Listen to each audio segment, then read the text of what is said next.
Hello, Jim 12's here, 30th of January 2023, and this little talk I've entitled as What Are the New Religions? Now, a few days ago I submitted an article to the Canberra Declaration and about climate change, and I'm proposing that it's actually a new religion. So I commend that article to you when it comes out, hopefully this week. The Daily Declaration, which is part of the Canberra Declaration. So I won't say any more about climate change as being a new religion. I'll let you read and reflect. I would love your comments either in this video or on the Canberra Declaration, or both. The second thing I'd like to talk about under the heading of the new religions is it's hard to find a good title, but how about wokeism? You have Catholicism, you have Christianity, you have Hinduism, you have Islam. How about wokeism? So why do I think wokeism is a religion? Well, because I think the adherents to wokeism are subconsciously driven by a desire to be seen to be doing good.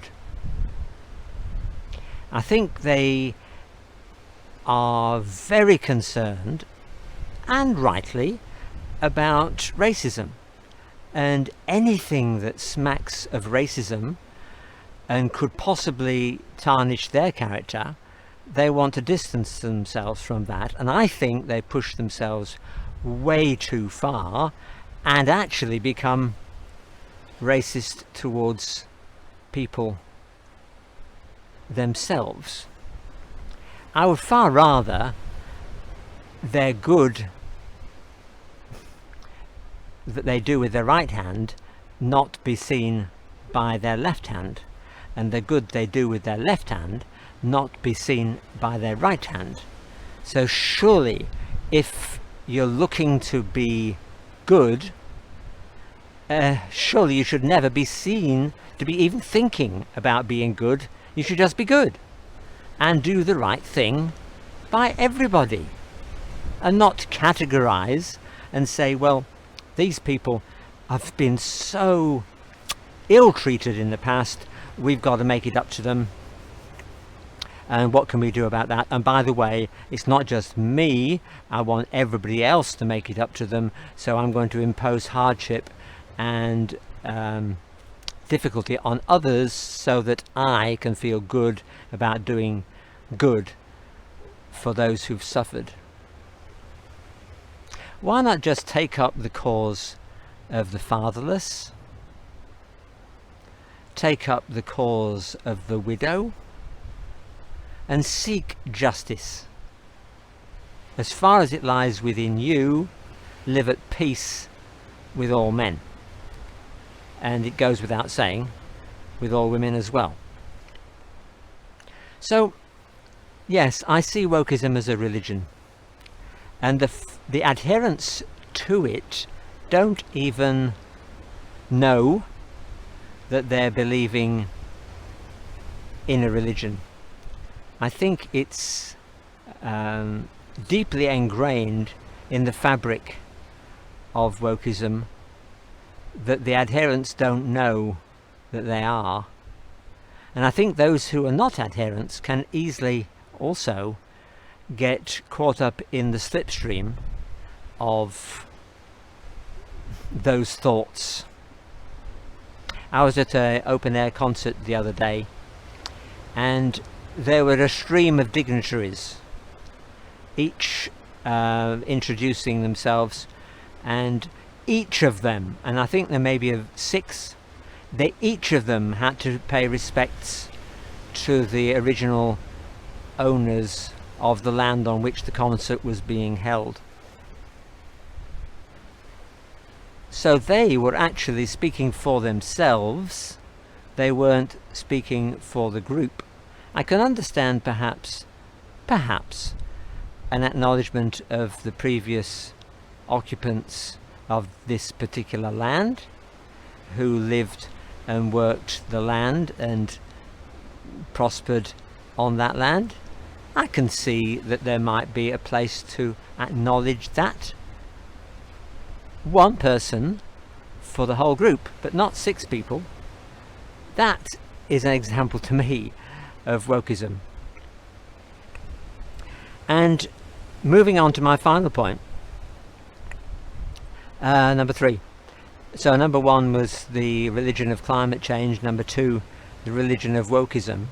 Number 3, what I would regard as the most dangerous religion, and I'm only beginning to perceive that it is possibly a religion, and I would call it the global, no I wouldn't, I would call it Cold War II. Cold War II.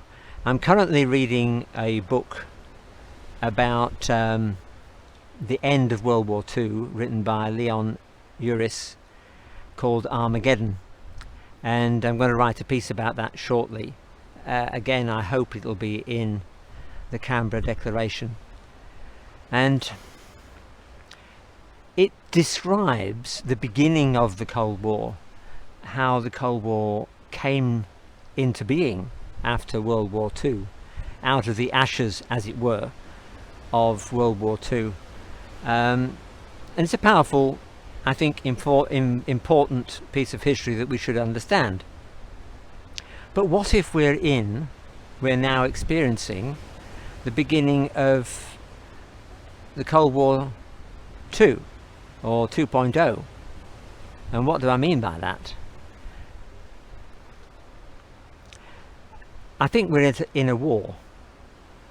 I think those who stand for life and godliness and the gospel of Jesus Christ, I think the people who stand for that are up against the forces of evil that are coming at us in ever increasingly subtle ways. And no, they're not shooting rockets at us, but I think they're seeking to control our minds and our hearts, and that is what I'm most afraid of. I don't want to be conformed to the thinking of this world. I want to be different. I want to go on the narrow way. I don't want to go on the broad way. And I want to stand for the sanctity and incredible creativity and value of every single life.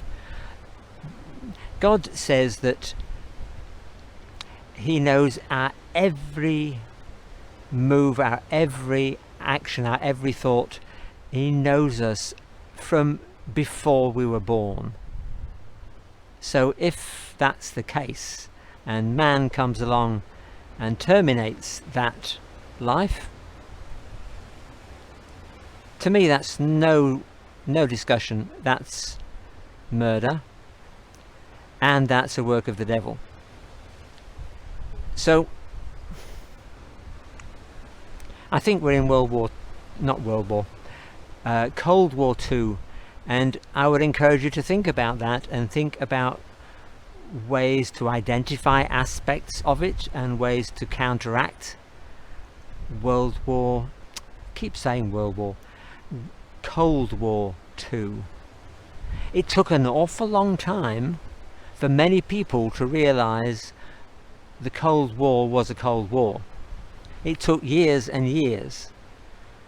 And yes, the Berlin Wall went up in 1961. I was alive then and do remember that. Quite remarkable that I can.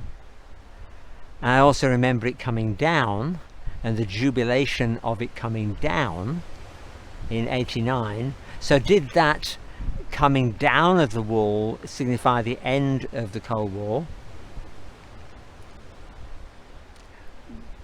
Or has it simply morphed into Cold War 2, 2.0? Anyway, I'm not saying the opposition is communism, is fascism. I'm just saying the opposition is anything that stands against God and against his divine purposes and plans for this planet and for you and me, and anything that wants to shut us down, silence us, conform us, I think is part of the opposition. Anyway, enough of my ranting and raving. I'll leave it to you. Maybe Cold War 2 2.0 is an emerging religion. Anyway, God bless. Bye for now, and see you next time. Bye.